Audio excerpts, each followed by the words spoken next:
राधा राधा राधा राधा राधा राधा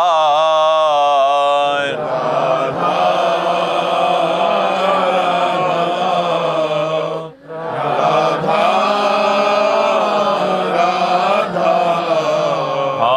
राधा राधा राधा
राधा राधा राधा राधा राधा राधा राधा राधा श्री राधा वल्लभ लाल की, समस्त संत हरि भक्तन की, वृंदावन धाम की, सद्गुरुदेव भगवान की। उषा जी मुंबई से। राधे राधे महाराज जी। महाराज जी, अपने किसी प्रिय को खो देने के बाद हृदय में उमड़ती हुई दुख और शोक और ग्लानि, शंका, तड़फन को कैसे शांत किया जा सकता है? ज्ञान के द्वारा। अज्ञान में मोह से ग्रसित होकर के सारा संसार दुखी हो रहा है। जब तक ज्ञान नहीं होगा तब तक रोना नहीं होगा। कौन हमारा है? सब में भगवान विराजमान है। वही जब अंतर ध्यान हो जाते हैं तो कहा जाता है मर गया, और जब वही चैतन्य रूप होते हैं तो कहा जाता है जिंदा है। अब हमारे गर्भ से प्रकट हुआ या हमारे घर में प्रकट हुआ तो हम मान लेते हैं हमारा है।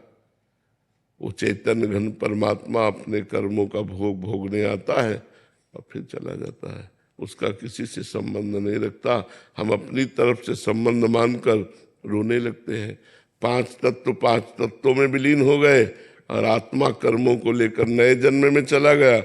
हम यहाँ बैठे रो रहे हैं उसके लिए, मोह के कारण। जब तक मोह नाश नहीं होगा तब तक ये रोना धोना बंद नहीं होगा।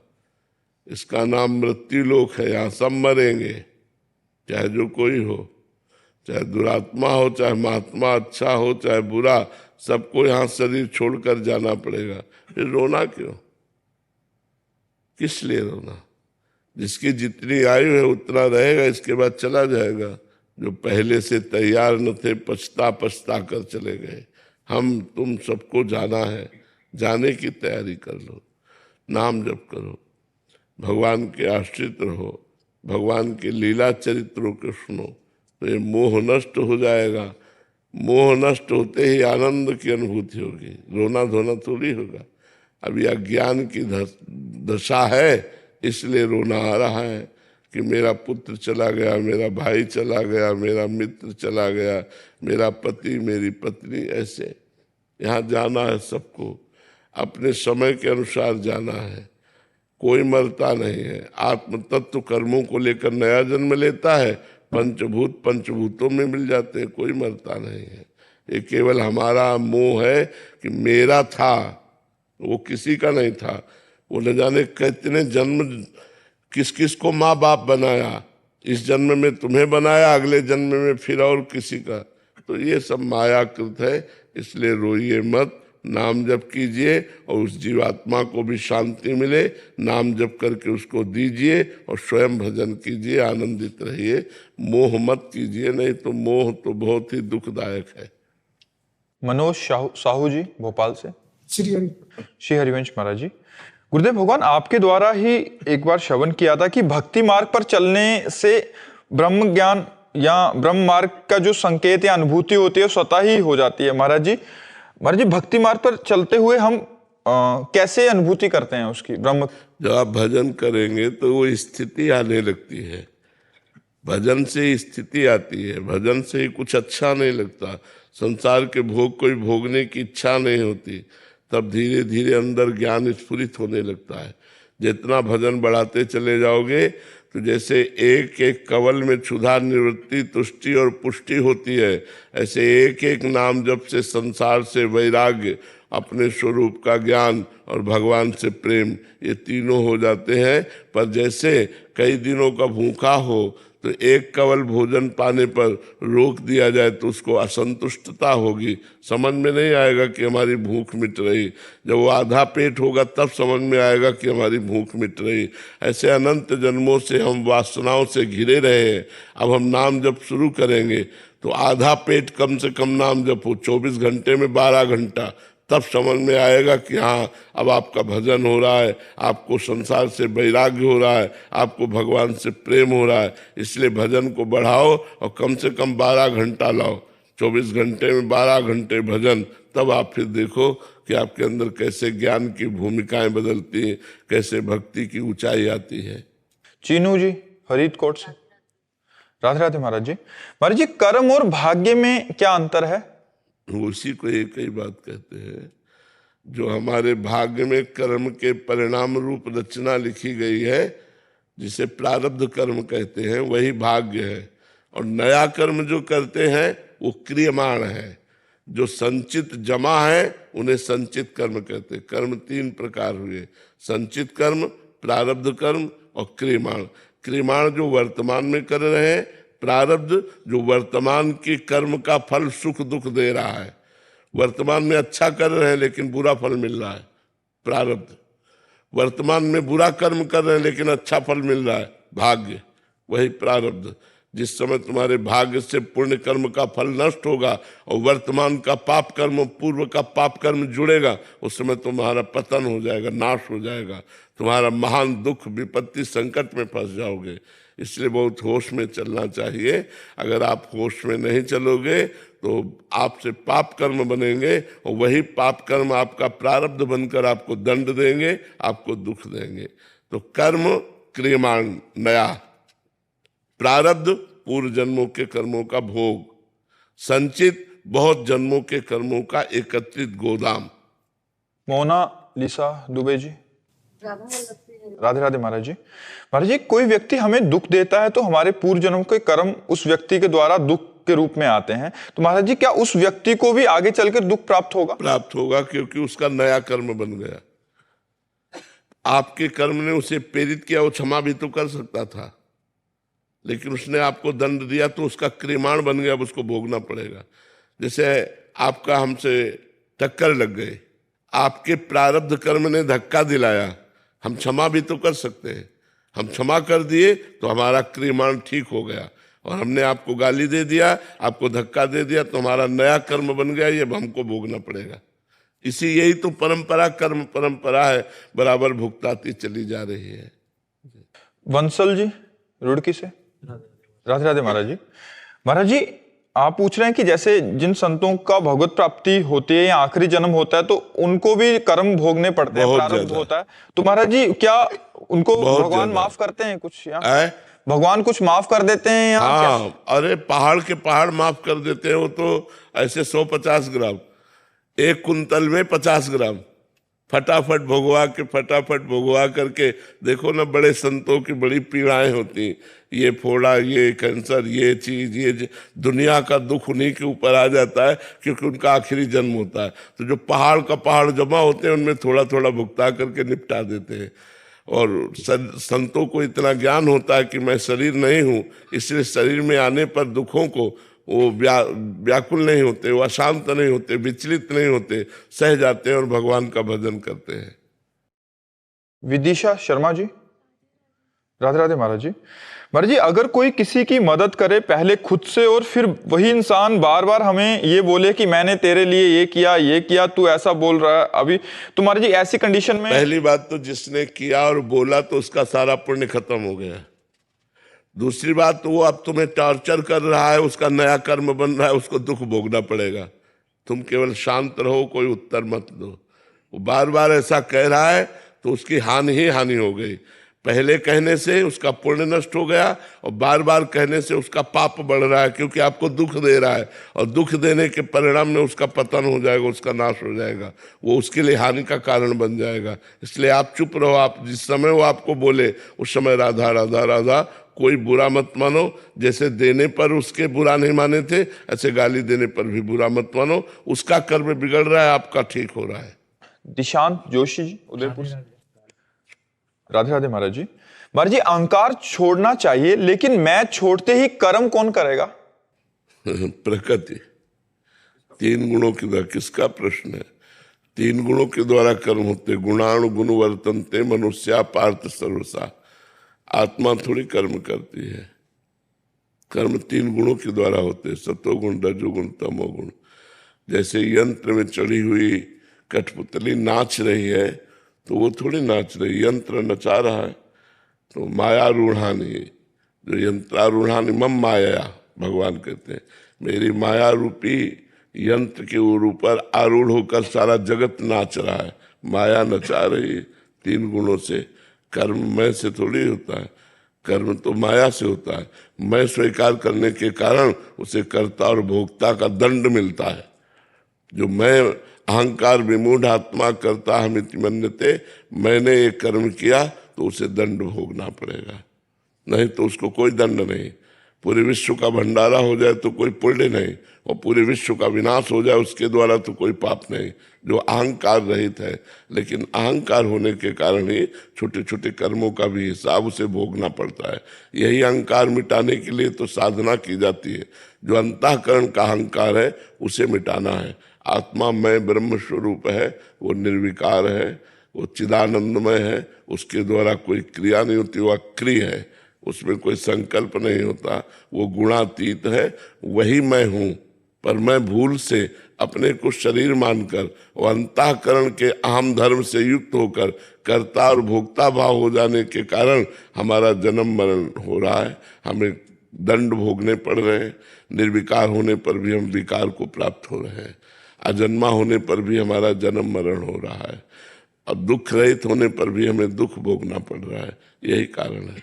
अगर मैं के द्वारा करता मैं ही है तो आपके अभी अभी शरीर में जो दिल धड़कता है तुम्हारे द्वारा धड़कता है क्या? तुम धड़काते हो क्या? माया के द्वारा धड़क रहा है कि नहीं? पलके तुम झपकाते हो क्या? स्वयं हो रहा है कि नहीं हो? ऐसे सब कर्म स्वयं हो रहे हैं। जिस गुण का आवेश हुआ उसके द्वारा हो रहा है। अब कर्ता भाव होने का तुम्हें भोगना पड़ रहा है, नहीं तो कर्ता भाव ना हो तो कोई भोगना नहीं पड़ेगा, कुछ नहीं भोगना। मैं एज ए व्यक्ति हमें करना क्या चाहिए फिर? क्या स्वयं होने दें सब कुछ, या क्या पहले मैं को समझ करके इसको त्यागो तो तुम खुद देखोगे शरीर के द्वारा कितने अच्छे और पवित्र कार्य होते हैं, क्योंकि गंदे कार्य मैं से होते हैं। जब मैं पुरुष हूं तो फिर स्त्री का आकर्षण है, फिर मकान चाहिए, फिर गाड़ी चाहिए, प्रतिष्ठा चाहिए। अब उसके लिए पाप कर्म बनते हैं, पुण्य कर्म बनते हैं, दोनों कर्मों को भोगना पड़ता है। साधना के द्वारा मैं का त्याग कर दे तभी तो मुक्त पुरुष होता है। उससे जो भी कार्य होते हैं सब मंगल में होते हैं, क्योंकि पाप कर्म मैं के द्वारा होते हैं, और मैं हट गया तो पाप कर्म उससे होने नहीं है, तो मंगल में जगत मंगल के कार्य होते हैं। वही संत हो जाता है, चाहे वो पैंट शर्ट में हो, चाहे वो लाल पीले में हो। संत के लक्षण आ जाए तो संत हो जाता है, वो संत हो जाता है जी। आरती जी दिल्ली से। श्री हरिवंश महाराज जी। महाराज जी, अभिमान जनित हीनता क्या है? पूज्य भाई जी के अनुसार अभिमान जनित हीनता का जो बोध है वो हीनता नहीं बल्कि अभिमान का शोभ है। साधक स्वयं में इसे कैसे पहचाने? अभिमान जनित हीनता का तात्पर्य होता है कि इनके पास तो गाड़ी है, मेरे पास गाड़ी नहीं है। इनके पास बढ़िया मकान है, मेरे पास मकान नहीं है, ये तो बड़े पदों में है, हम तो कुछ नहीं है।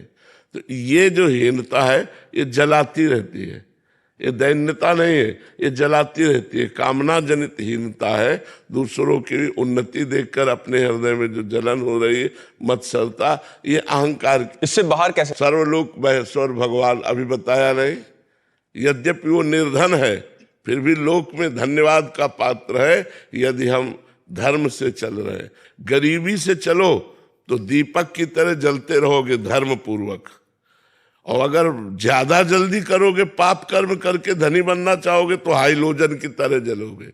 एकदम फोकस हुआ और एकदम आराम से बुझ गए, और वो दीपक की तरह जलता हुआ कुल परंपरागत पवित्र भाव से चलेगा। पाप कर्म करने वाला कभी सुखी नहीं हो सकता।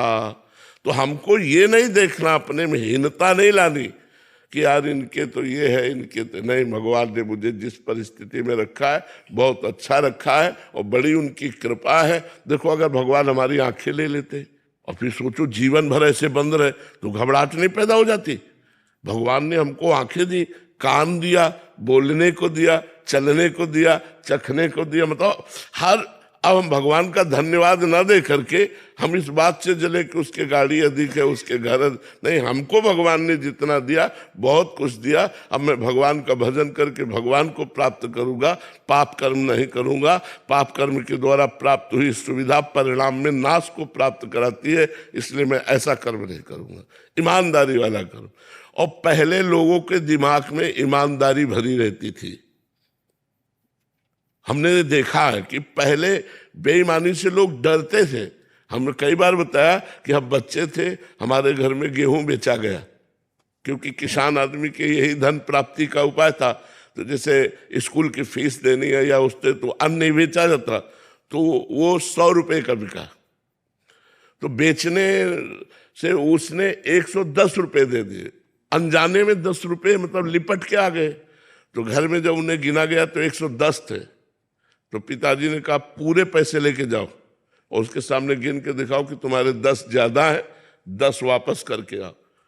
तब वो 10 वापस कर, नहीं तो मान लो ऐसी स्थिति में जहां 100 रुपये का गेहूं बेचा जाता है वहां 10 रुपये काफी लाभ है, लेकिन नहीं, बोले पूरे रुपए ले जाओ और उसके सामने गिनो और गिन कर दिखाओ कि 10 तुम्हारे ज्यादा है, उनको दे के आओ। तो ऐसे पिता के होने के कारण ही तो भगवान के मार्ग में चल पाए हम। अगर ऐसे माता पिता ना होते, धर्मात्मा महात्मा ना होते, तो हम कहाँ से महात्मा पैदा हो जाते। तो पहले हमने देखा पुराने जमाने के जो नियम थे वो ईमानदारी वाले थे। बेईमान आप उनकी शरण में चले जाओ, वो मर सकते हैं लेकिन आपका बाल बांका नहीं होने सकते। और आज धोखा है, वही आदमी आपको मार सकता है। और पहले था मेरी शरण में आया है चाहे मेरी जान चली जाए, लेकिन मैं इसको कभी अहित नहीं होने। पहले विश्वास, धर्म, ये सब। अब धीरे धीरे कलयुग का ऐसा समय आता जा रहा है कि विश्वास और धर्म एक कोने में समेटता चला जा रहा है, अधर्म और अविश्वास ये बढ़ता चला जा रहा है। पति पत्नी में विश्वास नहीं, मतलब आप देखो विश्वास कितना कम हो गया कि पति पत्नी तो एक शरीर के 2 हिस्से समझो, पति पत्नी को, उनमें विश्वास नहीं। तो ये जब हम धर्म से चलेंगे, भगवान का नाम जप करेंगे, भगवान के आश्रित रहेंगे, तो हमारा जीवन बड़ा सुखी रहेगा, शांति रहेगी। जिस शांति की खोज हम बाहर कर रहे हैं वो हमारे हृदय में है। और अगर शांति है तो सबसे बढ़कर धन है। दुनिया का धन एक तरफ और संतोष धन एक तरफ। अगर हमें संतोष और शांति प्राप्त हो गई तो सबसे बड़े हम धनी हैं। इसलिए हमें हीनता का भाव नहीं रखना चाहिए। अभिमान जनित हीनता यही होती है कि काश मैं भी ऐसा बन जाता, और जल रहा है अंदर, ऐसा नहीं होना चाहिए। अमन जी जयपुर से। राधे राधे महाराज जी। महाराज जी, क्या नाम सुनने और नाम जप करने का फल अलग अलग होता है? मैं जप नहीं कर पाता लेकिन श्रवण कर लेता हूं। नहीं, काम नहीं बनेगा। बराबर श्रवण थोड़ी करते हो, 24 घंटे बराबर श्रवण थोड़ी करते हो। तो नाम जप क्या है कि जैसे सांप अंदर बिल के बैठा हुआ है और ऊपर से लाठी चलाओ तो सांप के ऊपर कोई फर्क पड़ेगा क्या?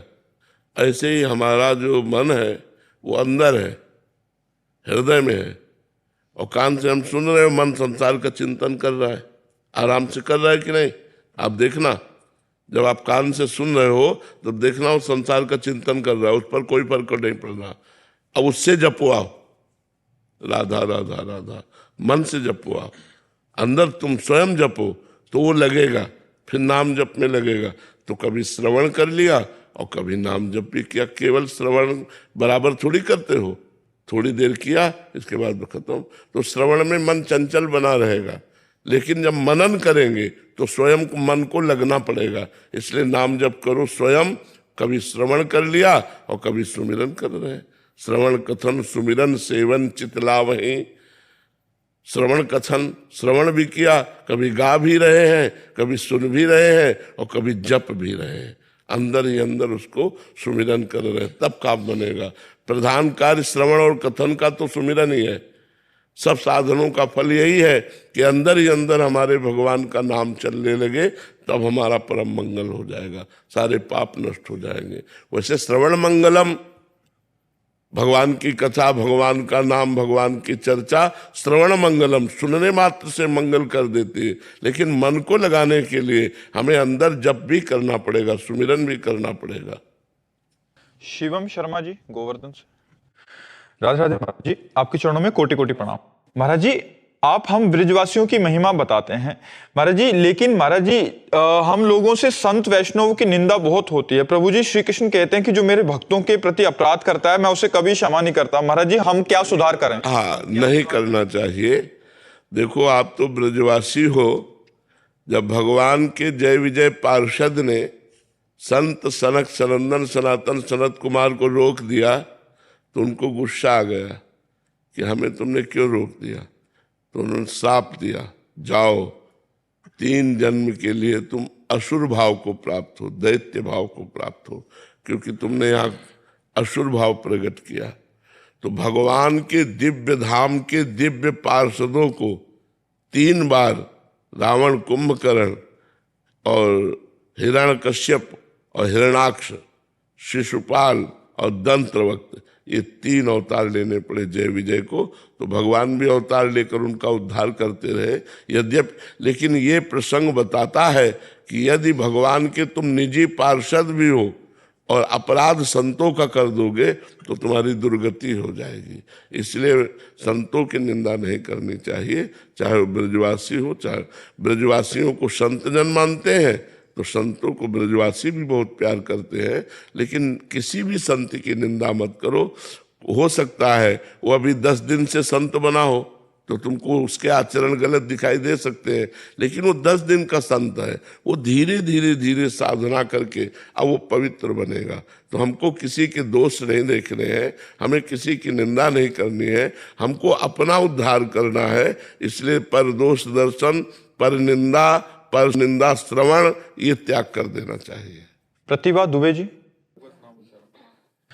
महाराज जी अगर हम किसी कारणवश 4 धाम यात्रा ना कर पाए तो ऐसा क्या करें कि उतना ही पुण्य मिल जाए? भगवान का नाम जप। भगवान के नाम जप से सारे धामों का, सारे तीर्थों का, सारे व्रतों का, सारे शास्त्रों के स्वाध्याय का सब फल प्राप्त हो जाएगा। भगवान का नाम जप। ब्रह्म राम ते नाम बड़, वरदायक वरदान। भगवान से भी बढ़ करके भगवान का नाम है जो वर देने वालों को भी वरदान देने की सामर्थ्य रखता है। ब्रह्म राम ते नाम बड़, वरदायक वरदान। इसलिए भगवान का नाम जप करो तो आप परम पवित्र हो जाएंगे। अपवित्र पवित्रो वा सर्वावस्थांगतोपि वः यह स्मरेत पुंडरीकाक्षम सवायाभ्यंतरा शुचि।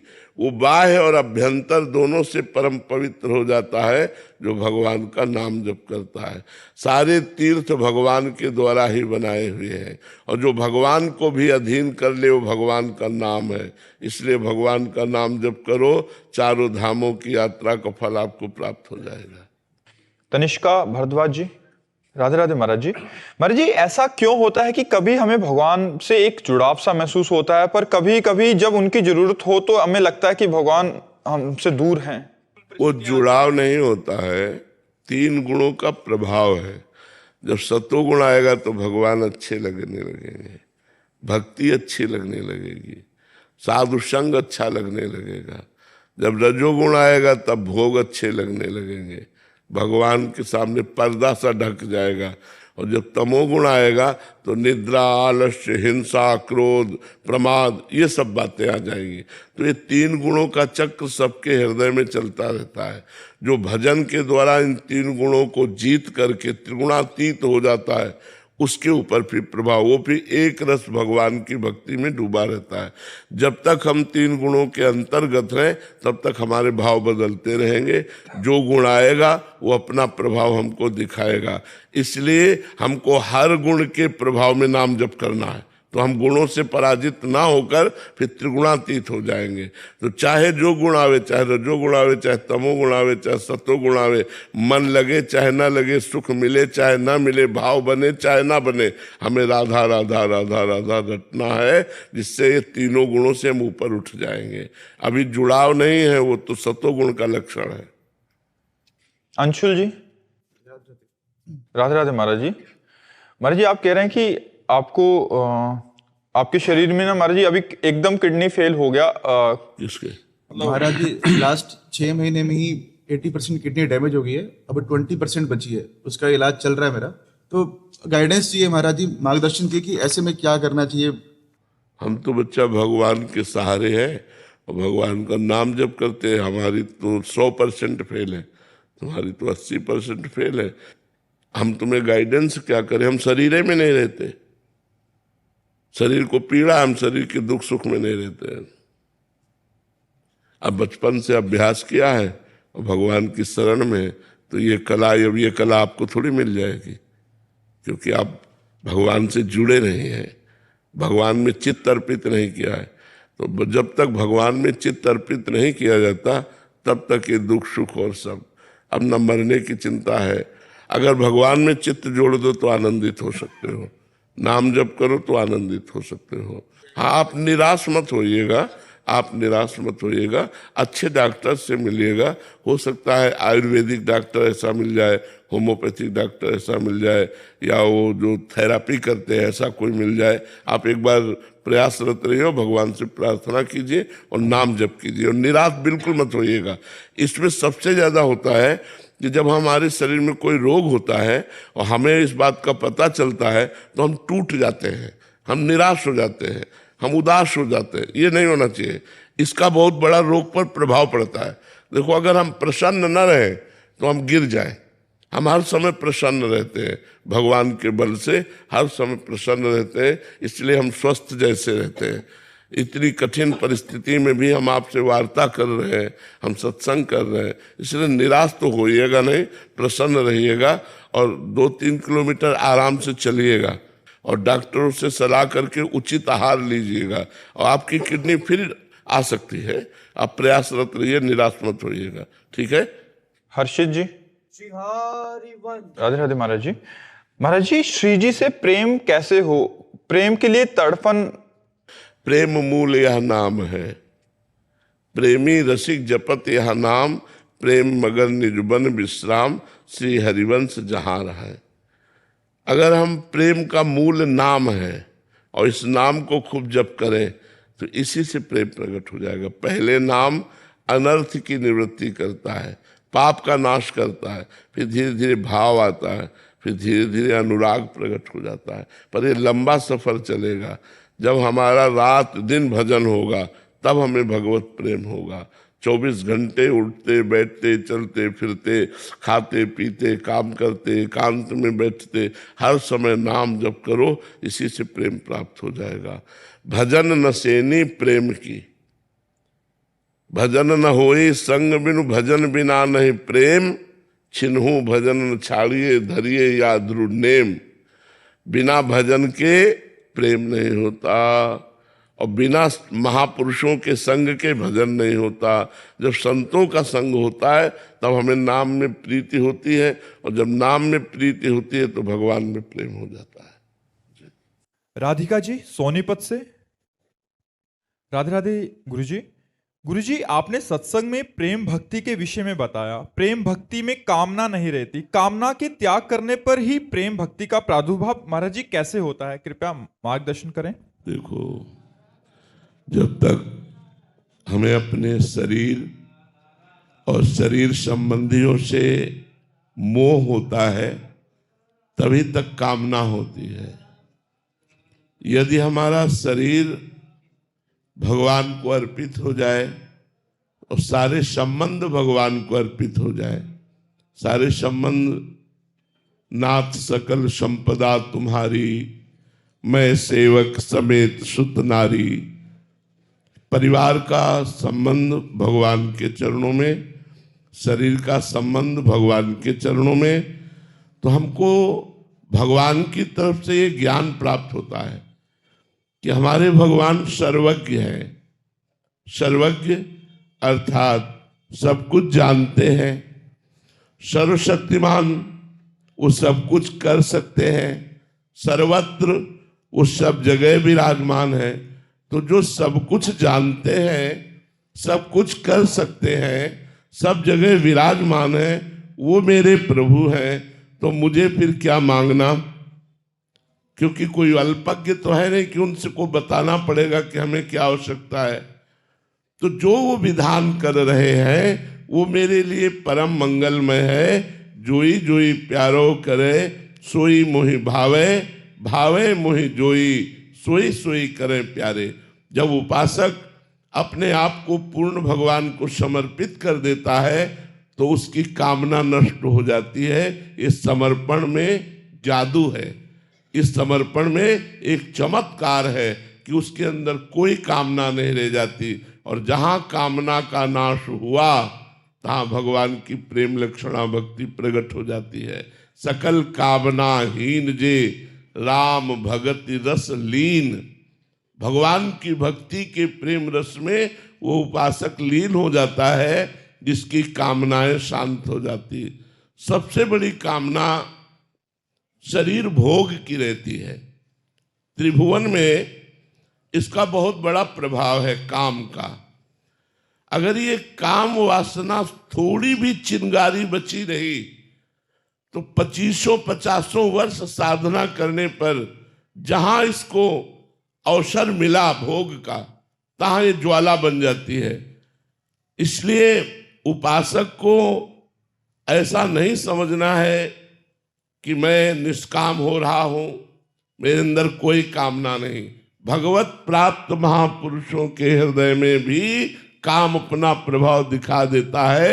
जैसे देवर्षि नारद भगवान के 24 अवतारों में एक अवतार भी है और भगवान की प्रेम लक्षणा भक्ति के आचार्य भी है। लेकिन उनको जब यह अभिमान आया कि मैं काम विजयी हूं तो उनको फिर ब्याह की सूझी और बड़ा चरित्र है, कई बार सुना चुके हैं। जब उपासक अपने देहाभिमान को और देश संबंधियों को और देश संबंधी भोगों को भगवान के चरणों में समर्पित कर देता है तभी उसका समर्पण माना जाता है। और समर्पण का एक चमत्कार होता है कि उसके हृदय में कोई कामना नहीं रह जाती। और जिसके हृदय में कोई कामना नहीं होती वहां भगवान का प्रादुर्भाव हो जाता है। जाहि न चाही कबहु कछु, तुम सन सहज स्नेह, बसो निरंतर तासुर, सो राउर निज के। भगवान उसके हृदय में निरंतर प्रकट होकर विराजमान हो जाते हैं जिसकी चाह मिट गई, कामना नष्ट हो गई। तो कामना अज्ञान के कारण होती है। सर्वज्ञ भगवान से संबंध जुड़ जाने पर कोई कामना नहीं होती। अगर हुई भी तो वो नष्ट हो जाती है, वो शांत हो जाती है। इसलिए हमें भगवान की शरणागति स्वीकार करके निरंतर नाम जप करना है और कामनाओं को भगवान के चरणों में समर्पित कर देना है। वो पूर्ण करे या वो उसका नाश कर दे, दोनों प्रकार से हम राजी हैं।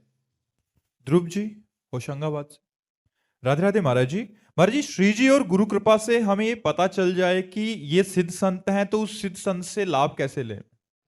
उनकी वाणी का पालन करने से। संत सेवा साक्षात भगवान की सेवा है। उनको भोजन, औषधि, वस्त्र आदि से सेवा करना, उनके वास की व्यवस्था करना, उनके शरीर संबंधी आवश्यकताओं की पूर्ति करना और उनकी आज्ञा का पालन करना, इससे हमें संत कृपा का अनुभव होता है। और संत कृपा का अनुभव सीधे भगवान से जोड़ता है। बड़े भाग पाइब सत्संगा, बिनहि प्रयास होई भव भंगा। बिना प्रयास के संसार के समस्त दुखों का नाश करके भगवदानंद की प्राप्ति कराने में समर्थ है संत सेवा। पर कठिन है।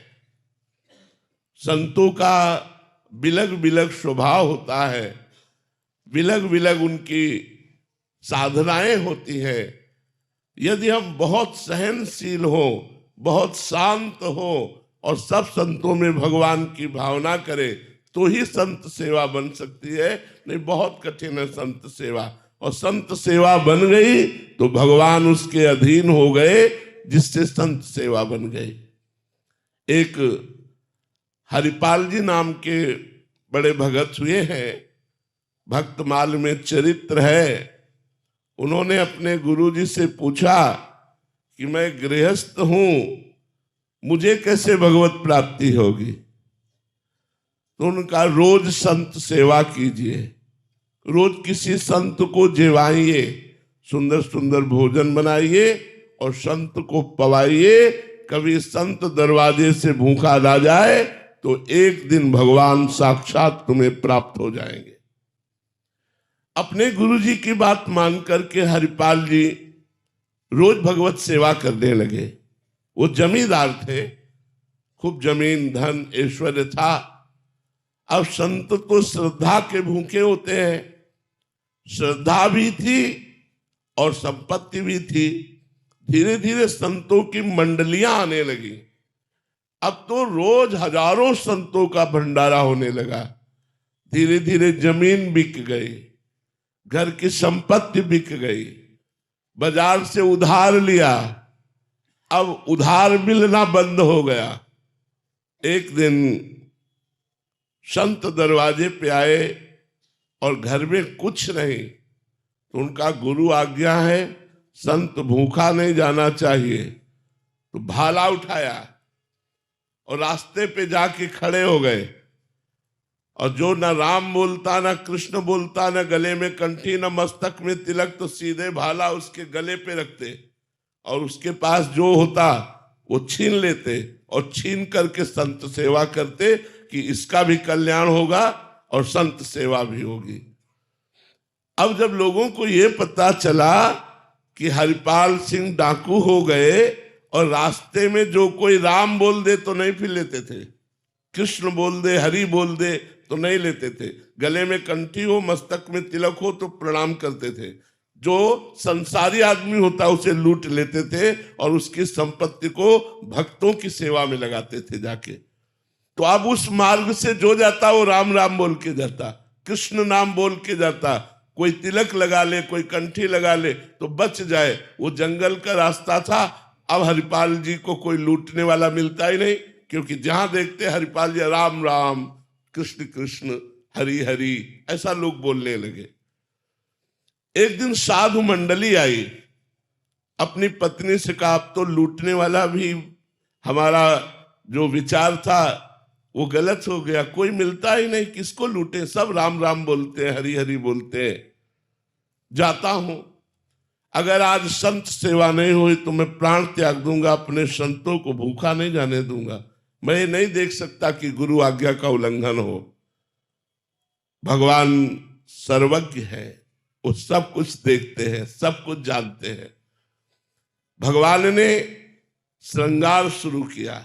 द्वारिकाधीश रुक्मिणी जी ने कहा कहां जा रहे हो प्रभु? बोले एक महान भक्त को दर्शन देने जा रहे हैं।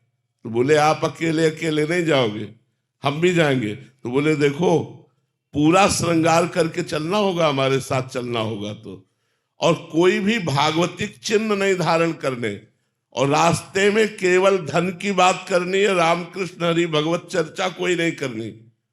बोले प्रभु आज तक तो हमने ऐसा अजीब भक्त नहीं देखा, भक्त तो भगवत चर्चा सुन के प्रसन्न होते हैं। बोले नहीं, कोई भगवत चर्चा नहीं करनी, श्रृंगार पूरा कर लो, कोई भागवतिक चिन्ह नहीं धारण करना।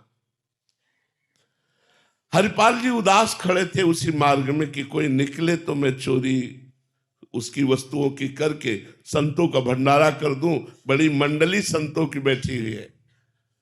जो ही नजदीक गए, सोई भगवान ने कहा, भैया सुनते हैं इस मार्ग में चोर लगते हैं, आपको मैं 2 असरफियां देता हूं, मुझे पार कर दोगे? हरिपाल जी से ही। तो हरिपाल जी ने कहा, ये तो बहुत बड़ा धनी आदमी। बोले, हम बिल्कुल पार कर देंगे, असरफियां अपने पास रखो। उन्होंने सोचा 2 असरफी से क्या होगा, पूरा लूटेंगे इसे।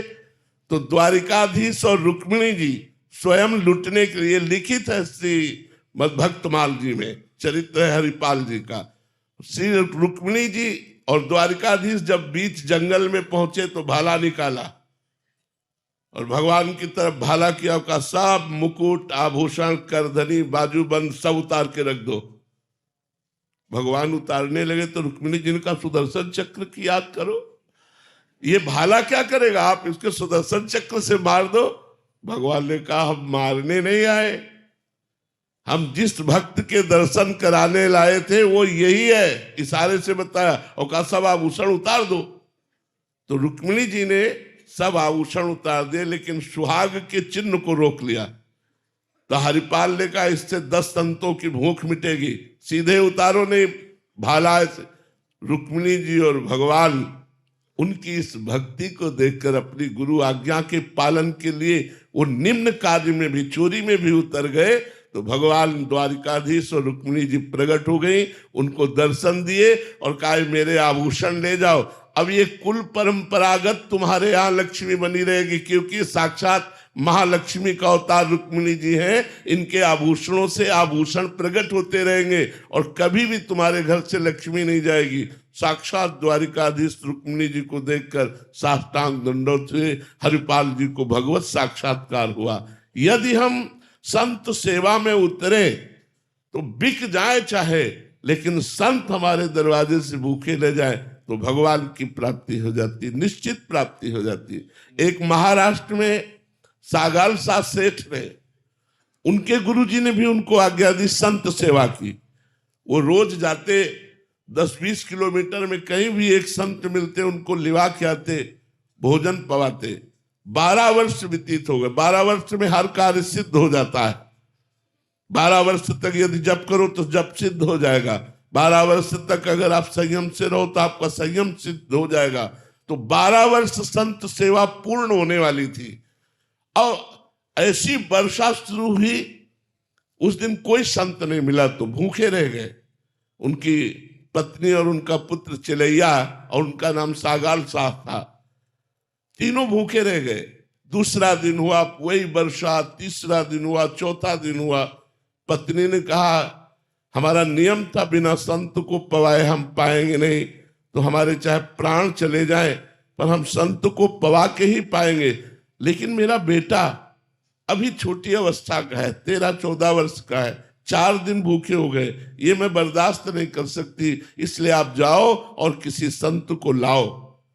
अब ऐसी वर्षा में कहाँ संत मिलने वाले, तो स्वयं भगवान संत वेश धारण करके चौराहे पे बैठे मिले। अरे सागर सा के तो मानो प्राण आ गए हो, दौड़ के गए, पर देखा उनके शरीर से कुष्ठ चू रहा है, मवाद चू रहा है, पर तिलक लगाए हुए संत वेश में साष्टांग दंडवत किया। कहा, भगवान हमारा व्रत था, बिना संतों को भोजन पवाए हम पा नहीं सकते। 4 दिन हो गए, हमारे परिवार में किसी ने जल भी नहीं पिया। आप चलें और प्रसाद पाए और हमारे परिवार के प्राणों की रक्षा हो जाए, हमारे नियम की पूर्ति हो जाए। उनका हाँ चल सकते हैं, लेकिन मैं चलने लायक नहीं हूं, मुझे कोई अपने कांधे पे ले चले। तो उनका, आओ प्रभु मेरे कांधे पे बैठो। उनका नहीं, एक आदमी तो मक्खी उड़ाने के लिए चाहिए ना, अपनी पत्नी को लिवा के लाओ और वो हमें कांधे पे बैठा ले।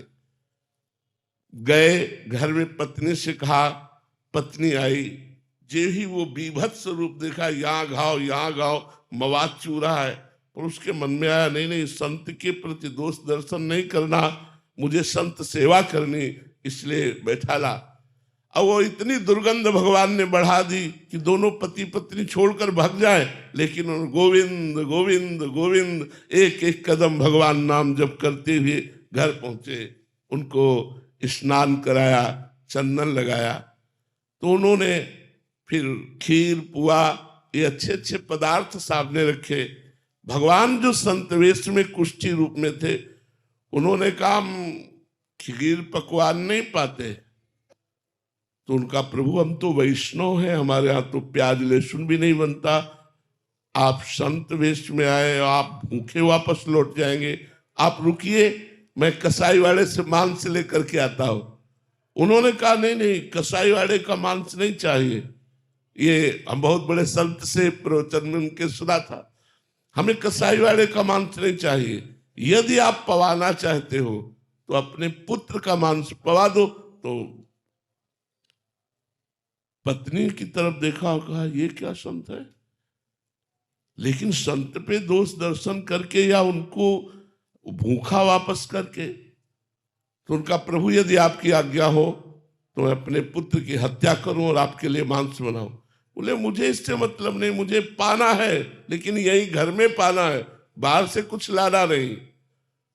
जेहू अपने पुत्र की हत्या करने के लिए उद्यत हुए, देवी भगवान प्रकट हो गए। उनका बस मैं यही देखना चाहता था कि संत के प्रति तुम्हारा कितना समर्पण है। संत के प्रति समर्पण, मोरध्वज ने अपने पुत्र को आरे से चीर दिया। तो संत सेवा करना बड़ा कठिन है। अगर संत सेवा हो गई तो भगवान बिक गए, भगवान उसके अधीन हो जाते हैं। संतों को पवाने का मतलब है जैसे गर्भिणी स्त्री को पवाओ तो उसके पाए हुए अन्न से उसका बच्चा पुष्ट होता है, ऐसे हृदयस्थ भगवान संतों के विराजमान है। संतों को पवाने का मतलब है सीधे भगवान को पवाना। तो वस्त्र सेवा, वास सेवा, संतों की सेवा, उनकी आज्ञा का पालन करना, इससे निश्चित भगवत प्राप्ति हो जाती है। प्रोफेसर वीडी शर्मा जी, राधे राधे महाराज जी। महाराज जी, नाम जप के साथ किन भावों द्वारा शरणागति भाव को पुष्ट किया जा सकता है? सबसे पहला भाव हमारा दास्य भाव होना चाहिए।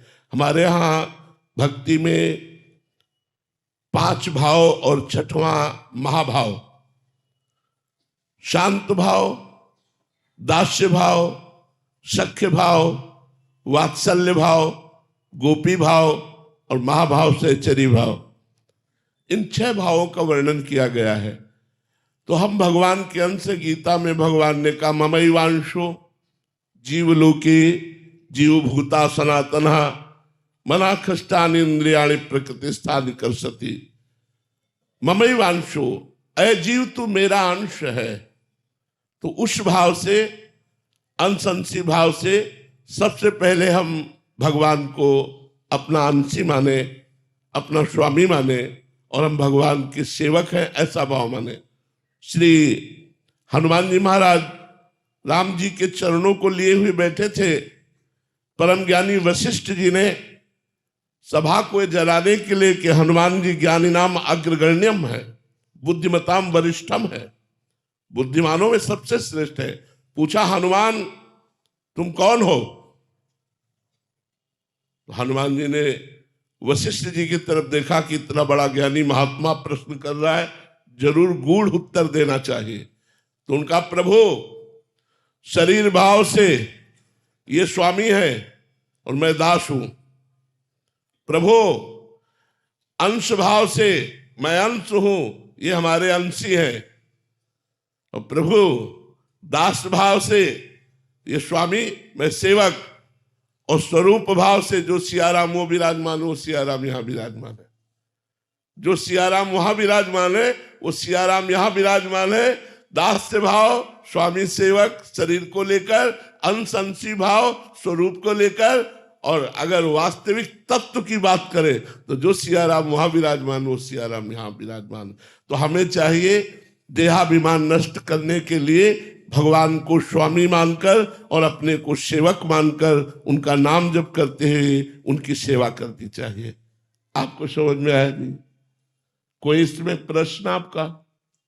जी मोहित जी, प्रश्नकर्ता कह रहे हैं कि महाराज जी धर्म पत्नी को खुश रखने के लिए कोई मंत्र है, अगर वो नाराज हो जाए? देखो, इसके हम विशेषज्ञ नहीं हैं, लेकिन शास्त्र के अनुसार हम बता सकते हैं कि यदि हम अपनी धर्म पत्नी की कामना पूर्ति करें और उसके मन के प्रतिकूल कभी आचरण न करें तो वो हमारे अधीन हो जाएगी। उसके मन के प्रतिकूल आचरण न करें और सदैव उसकी कामना की पूर्ति में तत्पर रहे और अन्य स्त्री से संबंध न बनावे।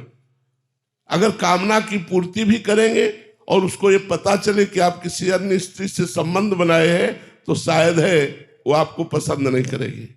कोई भी पत्नी ये पसंद नहीं करेगी कि उसका पति किसी पर स्त्री से प्रेम करे। तो आपको चाहिए कि संपूर्ण वृत्ति लगाकर अपनी पत्नी में भगवान का दर्शन करते हुए उसमें प्रेम कीजिए और कामना की उसकी पूर्ति कीजिए। प्रतिकूल अगर वो व्यवहार करती है तो आप मुस्कुराकर शांत हो जाइए। इसी से आप अपनी पत्नी को अधीन कर सकते हैं और दूसरा कोई उपाय नहीं है, कोई ऐसा मंत्र नहीं है कि हम आपको बताएं। महाराज जी आपको हर एक विषय का ज्ञान कैसे है महाराज जी? आप ना गृहस्थी में गए, पिता का क्या कर्तव्य है, पति का, पुत्र का, पत्नी का? चूंकि भगवान हमारे सब रूपों में विराजमान है, जब भगवान का ज्ञान हो जाता है तो सब ज्ञान हो जाता है। आप किसी भी विषय में प्रश्न कीजिएगा, भगवान तुरंत आपको उत्तर देंगे बिना सोचे विचारे, क्योंकि भगवान ज्ञान स्वरूप है ना, वही भगवान हमारे हृदय में बैठे हैं। तो जहां आप प्रश्न करते हैं तो प्रश्न बाद में पूरा होता है, उत्तर हमारे दिमाग में पहले आ जाता है। नहीं तो हमको ये कोई बताते थोड़ी कि आज क्या प्रश्न करना है। जो प्रश्न करो आप तुरंत उत्तर लीजिए, उसका सटीक उत्तर लीजिए। ऐसा नहीं कि मनमानी उत्तर। अगर आप राजी नहीं है तो आप खड़े होकर बोल सकते हैं कि मैं आपके उत्तर से राजी नहीं हूं, आपको प्रमाण सहित हम उस उत्तर को प्रमाणित करेंगे कि ये शास्त्र सम्मत और भागवतिक उत्तर है, ये कोई मनमानी मनगढ़ंत बातें नहीं है। श्री राधा वल्लभ लाल। श्रद्धा मिश्रा जी। श्री राधा वल्लभ श्री हरिवंश। श्री हरिवंश महाराज जी। महाराज जी, सन्मुख होए जीव मोहि जबहि, जन्म कोटि अगनाश तबहि। महाराज जी, सुंदर कांड की चौपाई आपके श्रीमुख से सुनकर ये विनती लेकर आई हूं कि आप मेरा उद्धार करें। गुरुदेव, इस अधम से प्रतिकूलता आते ही प्रभु के प्रति अविश्वास एवं शाब्दिक नहीं, अपराध बन ये जाता तो है। नहीं होना चाहिए, ये नहीं होना चाहिए। नहीं, ऐसा नहीं होना चाहिए। अपने प्यारे के द्वारा दी हुई प्रतिकूलता प्यारे में प्रेम बढ़ाती है, ना कि प्यारे पर अश्रद्धा कर लेती है। ऐसा नहीं होता। नहीं, एक ऑफिसर थोड़ा लेट पहुंचा तो उसकी पत्नी ने कहा, जी हम तुमसे रोज प्रार्थना करती हैं आप समय से आ जाया करो, आप लेट क्यों हो जाते हो, आज तो बहुत लेट हो गए। तो उसने पिस्तौल निकाली, खोला, गोली भरी, फिट किया, पत्नी की कनपट्टी में लगा दिया। तो कहा, ये सब नाटकबाजी बाहर किया करो। बोले असली गोली है, तुम्हें डर नहीं है? बोले मेरे प्रीतम हो, मुझे डर नहीं है, तुम मेरे प्यारे हो, ऐसा कर ही नहीं सकते। उसने हंसकर पिस्तौल नीचे रख ली। बात समझ में आई? प्रभु मेरे प्यारे हैं और मंगल भवन है, उनकी ताकत ही नहीं कि वो मंगल कर सके।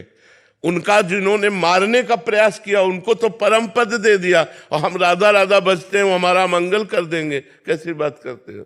जिन्होंने प्रभु को मारने का प्रयास किया, जैसे पूतना अपने स्तनों में जहर लगाकर 6 दिन के भगवान थे, उनको मारने के लिए गई तो उनको वो पद दिया जो यशोदा मैया को मिलना चाहिए।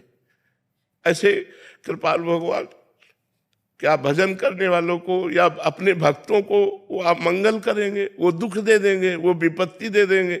नहीं, ऐसा भगवान का ऐसा स्वभाव नहीं है। हमारे भगवान, जैसे हम सूर्य भगवान को कहें कि तुम में ताकत हो तो अंधेरा करके दिखाओ, तो वो नहीं दिखा सकते, क्योंकि जब तक वो रहेंगे अंधेरा हो ही नहीं सकता। ऐसे भगवान मंगल भवन है, भगवान की ताकत नहीं कि किसी का मंगल कर सके। भगवान ने जिनको मारा उनको योगी जन दुर्लभ परम पद दे दिया, परम पद दे दिया जिनको मारा। फिर जिनको प्यार करते हैं उनकी बात क्या है? तो अगर हम भगवान के भक्त हैं तो विपत्ति में, दुख में, संकट में घबराए नहीं, उन्हीं से प्रार्थना करें कि हमको ऐसी सामर्थ्य दीजिए। एक वो संसारी गीत में है ना, ऐसी शक्ति हमें दे न दाता, मन का विश्वास कमजोर होना। ऐसी विपत्ति, ऐसे दुख हमारे जीवन में आए जिससे हम आप पर विश्वास कर सकें, आप पर दृढ़ता कर सके, कहीं ऐसी परिस्थिति न भेज देना कि हमारा विश्वास आपसे टूट जाए। भगवान से प्रार्थना करो। ये बहुत कमजोर बात है कि विपत्ति में, दुख में हम घबरा कर भगवान पर अश्रद्धा कर लें या विश्वास। नहीं, उस समय तो और श्रद्धा करने की बात है, क्योंकि वही हमें विपत्ति का नाश कर सकते हैं। हरि स्मृति सर्व विपद विमोक्षणात्, भगवान का स्मरण ही समस्त विपत्तियों से बचाता है। और भगवान का स्मरण छूट गया तो अश्रद्धा हो गई, तब तो हम गए, फिर हमारा कौन साथी है? विपत्ति में कौन साथी है संसार में? नहीं, संसार में कोई साथी नहीं है, एकमात्र भगवान साथी हैं। तो भगवान के सन्मुख रहो। और हमें तो ऐसा नहीं लगता कि कोई विपत्ति ऐसी है जो हमें परास्त कर सके, क्योंकि हम भगवान के जन हैं। ऐसा नहीं हो सकता, कोई बाल बांका नहीं कर सकता। भगवान के जन हैं हम, भगवान की शरण में हम बचपन से देख रहे हैं। तो एक एक कदम भगवान का प्यार दुलार हमको देखने को मिला है। नहीं, भगवान बहुत कृपालु हैं। कभी ऐसा मत करो, कोई भी अश्रद्धा मत करना। श्रद्धा मात्र से आपको समझ में आ जाएगा भगवान कितने कृपालु हैं। गुरुदेव, ये जीव जानता है लेकिन फिर भी ये नहीं होता। ये जानते हैं महाराज जी, पर कभी कभी शाब्दिक अपराध बन जाता है, भगवान को भी उल्टा सीधा बोल देते हैं। ये चलेगा? कैसे चलेगा? जैसे हम आपसे प्यार करते हैं, अब हमको नाराजगी लगी तो हम किससे लड़ेंगे? आपसे ही तो लड़ेंगे। लड़ना बात अलग है, अश्रद्धा बात अलग है। लड़ने में और प्यार होता है। हम किससे कहें? आपके होते हुए हमारी ये दुर्दशा, और हम किससे कहें? हम आज रात आठों पहर आपकी सेवा करते हैं, हमारी दुर्दशा आप देखकर चैन से रह रहे हो। ठीक है, जाओ, हम आपसे बात नहीं करते। वो एक लड़ना होता है, उसमें प्यार होता है। हम भी लड़ते हैं अपने भगवान से, उसमें प्यार होता है। अश्रद्धा शब्द अलग है और लड़ना शब्द अलग है। लड़ने में प्यार होता है, अपने प्यारे से लड़ने में एक और आनंद की अनुभूति होती है। बाद में रोना भी तो आता है। आप लड़ के देखो, वो इतना आनंद दे देंगे कि रोना आ जाएगा। आपसे लड़े, आप क्षमा कीजिए, ऐसा आ जाएगा। पर अश्रद्धा होना अलग बात है। अश्रद्धा नहीं, प्यार में लड़ना होता है। अश्रद्धा एक अलग चीज है और प्यार में लड़ना एक अलग चीज है। जैसे नरसिंह मेहता जी भगवान से कहते हैं, उनको दर्शन दे दिए, उनको दे दिए, हमको क्यों नहीं दे रहे? हमसे क्या परेशानी? 52 बार दर्शन दिए नरसिंह मेहता जी को। तो वो अपनापन, जब अपनापन होता है तब बात होती है। महाराज जी, आपके जीवन की कोई ऐसी घटना कि आपको गुस्सा आया? हाँ, क्यों नहीं आया? कई बार आया। उसके बाद फिर आपको प्रेम भी आया? अरे, उसी प्रेम में गुस्सा आता है। महाराज जी, उसके बाद फिर और क्या, रोना आता है? फिर बाद में रोना आता है कि क्षमा करो, आवेश में मैं भूल गया आपसे। वो सुनते हैं और वो एक एक सेकंड की सुनते हैं, एक एक सेकंड का हिसाब करते हैं। ऐसा नहीं है, बहुत प्यारे लाडले, वो कोई मूर्ति नहीं है, वो यही है, यही सबके बीच में, हर कण में, हर क्षण में, आप में, सब में वो समाये हुए हैं। कोई उनसे प्यार करके तो देखे। इतना बड़ा प्यार करने वाला कोई आशिक ही नहीं, जितने बड़े भगवान हैं। कोई प्यार करके तो देखे। इतने सुंदर, इतने महान, सर्वश्रेष्ठ, सर्वलोक महेश्वर, और वो हमारे प्यारे, छाती चौड़ी हो जाती है यार, मस्त हो जाता है जीवन, नाचने को करता है कि भगवान ने मेरी बात बना दी कि हमारा यार बन गए भगवान, हमारा प्यार बन गए भगवान। संसार से हटा करके अपने से प्यार करवा लिया, हमारे जीवन को धन्य कर दिया भगवान ने। अरुण जी करनाल से। राधे राधे महाराज जी, आपके चरणों में कोटि कोटि प्रणाम। महाराज जी, जिस शांति के लिए हम सारी उम्र भागते रहते हैं वो हमारे अंदर ही है, तो इतनी बाद में क्यों पहुंचते हैं वहां तक? बाहर से आप भटक गए ना, इंद्रिय और मन बहिर्मुख हो गया। बहिर्मुख का मतलब संसार में। अब संसार में भटकने के कारण शांति तो अंदर है और भटक बाहर रहे। मानो चाबी घर में खो गई और वो घर में है और हम दरवाजे के बाहर पूरा दिन भटकते रहे। शाम के जब थक के आए तो पता चला चाबी तो घर में ही है। तो शांति तो हृदय में है, तो हृदय में टिकते कहाँ हैं? सारा हृदय बाहर फैलाए हुए है, संसार के सारे रागों में फैलाए हुए है। तो यहाँ शांति थोड़ी। दुखालयम अशांततम। जैसे मिठाई की दुकान में जाओ और वहां बोलोगे जरा गीता जी देना, तो आपको कहेगा ग्रंथालय में जाओ, ये तो मिष्ठान भंडार है। तो संसार को भगवान ने क्या लिखा है? दुखालयम अशाश्वतम, हेडिंग डाल दी ऊपर। ये दुख का घर है और नाशवान है। महाराज जी, फिर क्या संसार गृहस्थी छोड़ के? छोड़ना कहाँ है? छोड़ना थोड़ी कुछ है, कभी कुछ छोड़ना नहीं है, परिवर्तन करना है और जोड़ देना है। जैसे आपने एक कर्म किया, 2 घंटे कर्म किए, और उसके बाद कृष्णार्पणमस्तु ये जोड़ दिया, वो कर्म भगवान को समर्पित कर दिया, तो भगवत समर्पित कर्म आपको मोक्ष की तरफ ले जाएगा, बंधन की तरफ नहीं ले जाएगा। और कहीं बीच बीच में कृष्ण कृष्ण राधा राधा भी जप लिया और वो कर्म भगवान को समर्पित कर दिया, वो कर्म भगवान को समर्पित होने के कारण आपका परम मंगल कर देगा। वो निष्काम कर्म हो गया, वो भगवत समर्पित कर्म हो गया, वो आपका मंगल कर देगा। वही कर्म है, हल जोत रहे हो, चाहे व्यापार कर रहे हो, चाहे कोई ड्यूटी दे रहे हो, यत करोश भगवान ने कहा। उसमें ये नहीं कहा कि ये करो, यही समर्पित करो, कहा यत करोश, जो तुम कर रहे हो, पाप कर्म छोड़कर। पाप कर्म समर्पित नहीं किए जाते। जैसे हम भोग लगाते हैं तो अभक्ष पदार्थों का त्याग कर देते हैं, मांस मछली अंडा लहसुन प्याज, इनका हम त्याग करके भोग लगाते ठाकुर को। तो ऐसे हम पाप कर्म का त्याग करके अच्छे कर्म, हर जगह अच्छे कर्म है। जैसे आप कोई सर्विस कर रहे हैं और उसमें से बेईमानी कर रहे हैं तो पाप कर्म कर रहे हैं। आप सर्विस कर रहे हैं, ईमानदारी से कर रहे हैं, वो धर्म कर्म है। बात है चाहे 1 रुपया की बेईमानी हो, लेकिन पाप कर्म बन गया। और ईमानदारी से कर रहे हो, ठीक है गरीब हो, लेकिन आप धन्यवाद के पात्र हो, भगवान आपको धन्य करेंगे। सकल भुवन मध्य निर्धना पितेप धन्या, निर्धना तेपि धन्या, यद्यपि वो निर्धन है, तेपि धन्या, जिसके हृदय में भगवान की भक्ति विराजमान है, जो धर्म से चलता है। निर्धना तेपि धन्या, सकल भुवन मध्य, पूरे ब्रह्मांड में वो धन्यवाद का पात्र हो जाता है जो धर्म से चलता है, भगवान की भक्ति करता है। तो हमको ये देखना है कि छोड़ना कुछ नहीं। कहाँ भाग के जाओगे, हमें बताओ, माया रहित स्थान बताओ। चलो जहां आप कहो वहां आपको माया दिखाए, माया ही माया है। भाग के कहाँ जाओगे, कहीं भाग के नहीं जाना। जहां हो वही साधना करो और माया रहित हो जाओ। जहां हो वही साधना करो, जिस परिस्थिति में हो उस परिस्थिति में साधना करो। अच्छा, साधना कलयुग की, इसमें विशेष जोर पसीना चुआने में नहीं दिया गया। सुलझ के, समझ के हम कर्म करें, समझ के, और नाम जप करते रहें और भगवान को समर्पित करते रहें।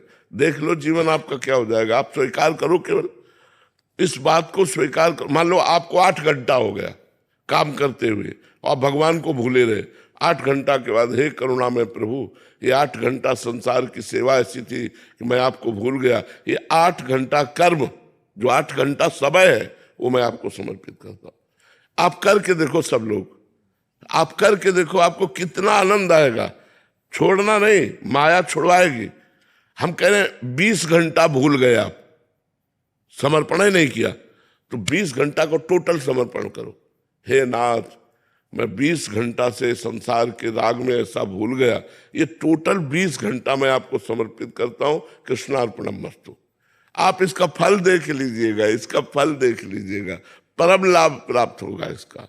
आप देख लीजिए, इसे भागवत धर्म कहते हैं। जो कृष्ण समर्पण है ये भागवत धर्म है।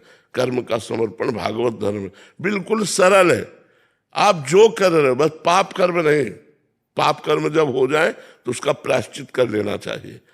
एक तो होने ना पावे, अगर हो जाए तो उसका प्रायश्चित कर लेना चाहिए। गंगा यमुना स्नान करके, कुछ पाठ करके, कुछ दान पुण्य करके उनको नष्ट कर देना चाहिए, जिससे हमें अगले जन्म का हिसाब न बन जाए वो पाप कर्म। तो पाप कर्म नष्ट कर दिया और सारे कर्म भगवान को समर्पित कर दिए और नाम जप कर रहे हैं, तो हमारा घर बैठे कल्याण हो गया। घर बैठे सबका कल्याण हो जाएगा। हमारी बात मान लो, राधा राधा जपो और अपने कर्मों को भगवान को समर्पित कर दो।